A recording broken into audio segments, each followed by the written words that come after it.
vosa asistencia do traslado dos temas que imos levar ao vindeiro pleno por parte do Grupo Parlamentario Popular. En primeiro lugar, imos presentar unha proposición non de lei para abordar o bloqueo político do goberno de Pedro Sánchez e a petición urxente dunha convocatoria de eleccións xerais para devolver a palabra aos cidadáns. Estamos ante un goberno asediado por múltiples casos de corrupción que salpican directamente ao seu contorno e ao do Partido Socialista Obreiro Español. E lonxe de ofrecer algunha resposta ética e democráticamente satisfactoria ante o avance das numerosas actuacións xudiciais, o Goberno de España non fixo máis que redobrar a súa estrategia de atrincheiramento e de disparates e insultos.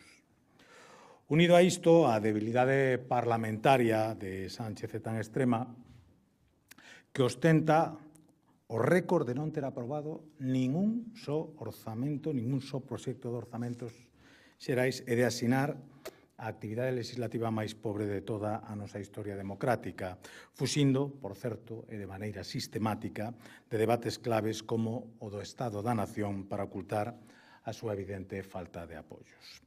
Compre lembrar o feito evidente de que o Goberno de España carece dunha maioría parlamentaria de apoio tanto no Congreso como no Senado. A situación de bloqueo político provocada pola debilidade parlamentaria dun executivo debería ser tamén, conforme á cultura democrática, causa automática de disolución das cámaras e de convocatoria de eleccións. Atopámonos, en definitiva, ante un goberno que está absolutamente descualificado para seguir exercendo o poder. Defenderemos tamén unha proposición non de lei para que o Goberno central rectifique a súa estrategia centralizadora na xestión dos PERTES, xa que está a excluir a Galicia da toma de decisións sobre uns recursos que son clave para o seu desenvolvemento. De aí que a través desta iniciativa exixamos a incorporación das comunidades na toma de decisións para garantir a eficacia dos fondos europeos. Para elo pedimos a convocatoria urxente da Conferencia Sectorial da Industria da PEME, a cal leva anos sen ser convocada para que Galicia teña voz nese proceso, máis cando ostenta as competencias exclusivas en materia de industria. Exiximos algo que parece de xustiza, que o Goberno aplique un modelo de gobernanza real na xestión e na asignación dos fondos, para que non se vexa limitada a capacidade de Galicia para orientar estes investimentos cara a proxectos estratégicos propios e aproveitar así plenamente as oportunidades derivadas destes fondos. Paralelamente a isto, compra advertir tamén do risco que supón a crecente aparición de posicións contrarias ao desenvolvemento industrial, unha sorte de negacionismo industrial que cuestiona, sen fundamentación, proxectos estratégicos necesarios, eu diría imprescindibles, para o avance económico e a transición enerxética. E fronte a estas posturas resulta aínda máis necesario contar cunha política industrial sólida, coordinada e baseada na colaboración entre administracións, algo que na actualidade e desgraciadamente non se está a producir. Ademais, presentaremos 3 preguntas orais. A primeira delas, con carácter de urxencia, será para abordar as medidas adoptadas ata o momento e as que se van a adoptar, tanto de carácter inmediato como a medio e longo prazo, a raíz dos importantes danos ocasionados polas riadas do pasado 17 de xuño que afectaron a varios concellos da provincia de Ourense, especialmente aos de Viana de Bolo, Vilar de Bos e Vilamartín de Valdeorras.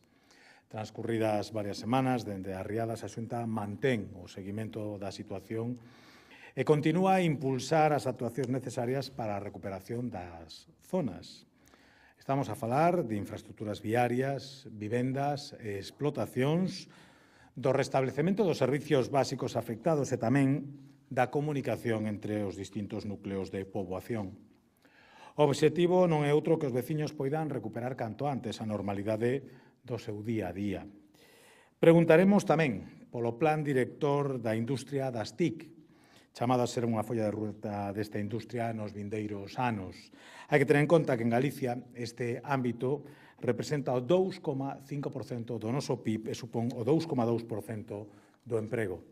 Debido á súa relevancia, o Goberno galego declarou este sector industrial como estratégico, polo que ao abeiro deste plan director está a traballar en medidas orientadas a mellorar a súa competitividade, a fomentar a súa internacionalización e a favorecer a súa sustentabilidade, sempre co obxectivo último de incrementar o emprego industrial galego de calidade. E, por último, tras o anuncio da Xunta de investir máis de 4 millóns de euros con cofinanciamento do Fondo Europeo Marítimo de Pesca e Acuicultura 2021-27, pois para a posta en marcha dunha iniciativa que terá por obxectivo mellorar o estado ambiental e a capacidade produtiva dos bancos marisqueiros.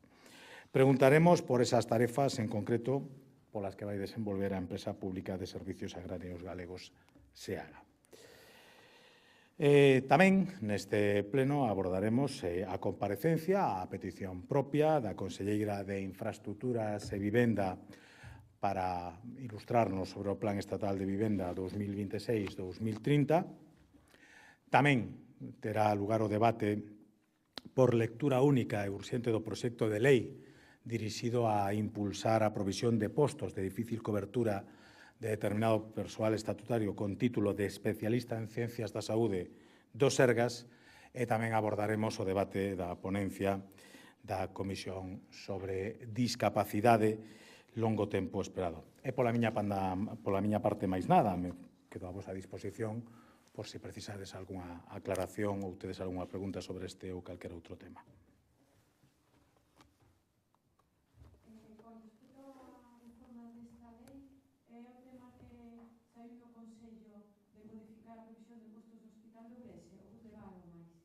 Sí, efectivamente, o que facemos é ampliar para a cobertura de determinados postos o sistema xa anteriormente utilizado para outro tipo de cobertura a través do concurso de persoal e, polo tanto, posibilitar que no menor plazo posible se cubran esas prazas, nomeadamente as do Hospital de Ourense, cuestión esta pola que optamos por esa tramitación urxente de lectura única. O sorprendente é que os grupos que nos piden que cobramos con urxencia esas vacantes despois se opoñan á tramitación por urxencia da legislación que permite abordar esa cobertura. É unha contradición que supoño alguén nos explicará en algún momento.